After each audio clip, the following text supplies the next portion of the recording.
कल्पना कीजिए एक ऐसी पर्वत श्रृंखला जिसे प्रकृति ने बनाने में करीब 2 अरब साल लगाए हैं। उसे इंसान कुछ दशकों में ख़त्म करने में तुला हुआ है। और ऐसा है नहीं है कि इसका इफेक्ट ओनली राजस्थान पर पड़ेगा। इसका इफेक्ट पूरे पंजाब, हरियाणा, उत्तर प्रदेश, गुजरात यानी लगभग पूरे उत्तर भारत पर पड़ने वाला है। जी हाँ, मैं बात कर रहा हूँ अरावली पर्वतमाला की। हाल ही में सुप्रीम कोर्ट में अपील और रिपोर्टों के आधार पर ये पता चला है कि अरावली में अवैध खनन तेजी से हो रहा है और सुप्रीम कोर्ट ने इस पर अपनी चिंताएं व्यक्त की है। अब सवाल ये है कि अगर ये पर्वतमाला इस तरीके से ख़त्म होती रही तो इसका हमारे जीवन, पर्यावरण, पानी, प्रदूषण आदि इन पर क्या प्रभाव पड़ेगा। तो आज की इस वीडियो में हम इसे विस्तार पूर्वक समझने वाले हैं। सबसे पहले समझते हैं कि अरावली पर्वतमाला है क्या। देखो, अरावली पर्वतमाला दिल्ली की रायसीना हिल से गुजरात के पालनपुर तक लगभग 600 से 700 किलोमीटर में फैली हुई है। इसका सबसे मेजर पार्ट राजस्थान में पड़ता है और ये राजस्थान को लगभग 2 पार्ट में डिवाइड करती है। एक तरफ थार का मरुस्थल और दूसरी तरफ मैदानी भाग।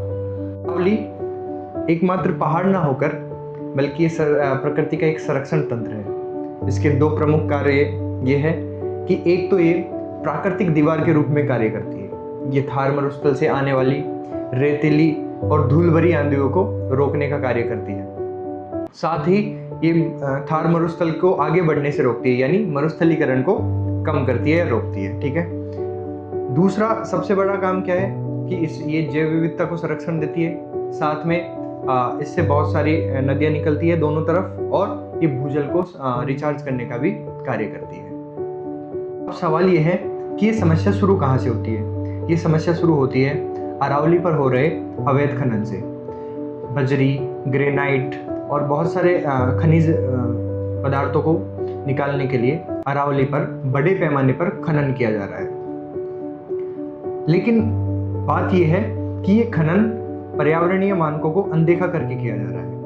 और एक समस्या तब भी पैदा हो जाती है कि अरावली की स्पष्ट रूप से परिभाषा न होना, जिसके कारण इसके संरक्षण में बाधा आती है। साथ ही कुछ विशेषज्ञों का ये भी मानना है कि अगर ऊंची पहाड़ियों को ही अरावली माना जाएगा तो जो कम हाइट की जो अरावली पर्वत श्रृंखलाएं हैं उनका संरक्षण बाधित हो जाएगा। यानी ये मुद्दा केवल अरावली का न होकर पर्यावरण संरक्षण और विकास के बीच संतुलन का है। अब सवाल यह है कि इससे आम लोगों पर क्या फर्क पड़ता है। फर्क पड़ता है और बहुत ज़्यादा फर्क पड़ता है। कैसे कि जब ये पहाड़, नेचर अगर ये इस तरीके से ख़त्म होते जाएंगे तो प्रदूषण बढ़ेगा, साथ में वायु की गुणवत्ता कम होगी। आज देखने को मिलता है दिल्ली एनसीआर सर्दियों के टाइम पे इस तरह हो जाता है कि लोगों से सांस तक नहीं ली जाती है वहाँ पर। दूसरा, अगर ये जो अरावली पर्वत श्रृंखलाएं हैं ये बहुत सारे जंगली जीवों का निवास स्थान है। जब ये पर्वत और पहाड़ ख़त्म होते हैं, जंगल ख़त्म होते हैं तो वो जो जीव जंतु है वो निकलकर मानव बस्तियों में आने लगते हैं, जिससे मानव और जंतुओं का टकराव होता है।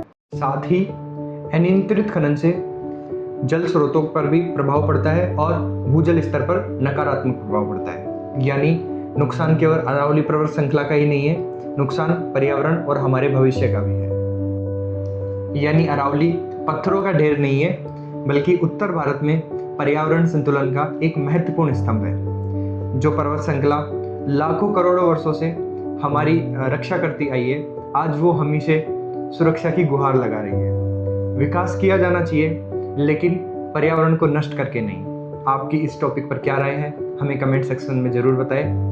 Thank you.